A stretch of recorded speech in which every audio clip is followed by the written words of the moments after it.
Think about a time in school when you saw fellow students vaping. Do you think they still vape today? Vaping, especially at a young age, sets you up for a lifetime of addiction. Smoking is a vice, yet we make it so appealing despite the risks of it. More and more young folk are smoking, and this dangerous habit follows them throughout their whole life. I was one of them. Ever since my third year of high school, I was introduced to it from friends, and I got hooked instantly. And only just recently have I quit. Vaping is the addictive habit that traps our youth. Condemn it before it destroys their future. Vaping has serious and significant health risks that will impact any vapor. Vaping is also a gateway to more significant drugs. Lastly, vaping has become normalized with many vapors starting due to social pressure. Now let's start with the most prevalent issue, and that is health risks. Vaping poses significant health risks to individuals who vape regularly. According to the CDC, the National Public Health Agency for the US, recorded in February 2020 a total of 2,807 cases of EVALI hospitalization that led to hospitalization or death, and has been reported from all 50 states. EVALI is a respiratory injury that often needs hospitalization because of how severe it is. This information from the CDC highlights how vaping can cause severe damage to your body. I used to vape daily and would experience a loss of stamina, constant coughing, and chest pains, and they all ended after I quit. This personal story of mine shares how a current smoker might experience the same negative health effects that were very prevalent to me. A regular smoker can experience and ignore these health effects I had, but you won't be able to ignore EVALI. Now let's further look at the deeper implications of vaping.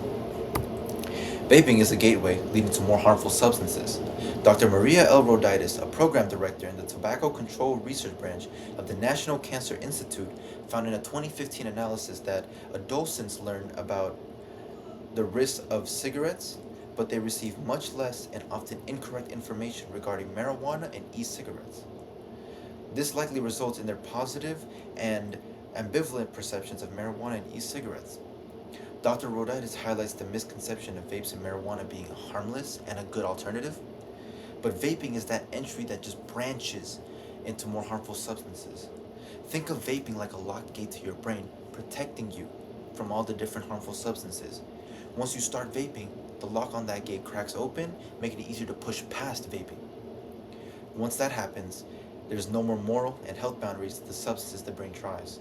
The metaphor looks past trying vaping. It leads to addiction and how it influences the brain to try more because it's already been done. Vaping is deadly because it's believed that it isn't that bad, but once you start it, you end up craving more. Being the gateway to other substances is one of the main reasons why it's so harmful. Moving on, the youth are most at risk of all these because of society. Social pressure and normalization among youth encourages the start of vaping. In a 2024 research study written by Sung-Won Jung and colleagues at University of Texas at Austin, they found that qualitative content analyses indicated that vaping was depicted as a normal, routine part of daily life, with TikTok influencers incorporating vaping into popular culture like gaming, skateboarding, tattooing, shopping sprees, driving, and even just grocery shopping.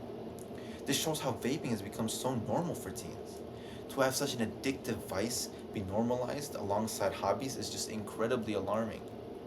Now imagine you're going to a friend's house for a get together and to have fun, but once you're inside, everyone's just vaping. All of a sudden, they start pressuring you to try vaping. Now, this isn't attributed to them being bad friends, but it's the result of the social normalization of vaping. The hypothetical I just mentioned paints a picture that many youth can relate to because of friends pressuring them into different substances, in this case, nicotine. To be this normalized encourages the youth to start such a harmful vice. More young people start from the pressure, and that's what leads to addiction down the road. Now that we discussed the health risks, the gateway, and the normalization of vaping, it is clear why it is so harmful and a threat to our youth. Vaping is the addictive habit that traps our youth. We need to condemn it before it destroys their future. The health risks of vaping lead to severe and long-term health consequences.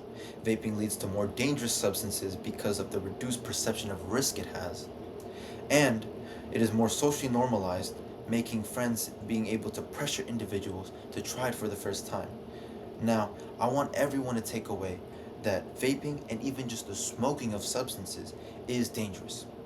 It is addictive and something to avoid at all costs. With the recent normalization of smoking, accompanied by possible peer pressure, it is easy to fall trap of trying it for the first time. And that first attempt is how every addiction starts, just trying it. Vaping is a dangerous trap that lures our youth in, and it doesn't just harm the body, it harms our futures and it harms others. Don't fall for it and condemn it before it destroys yours. Thank you.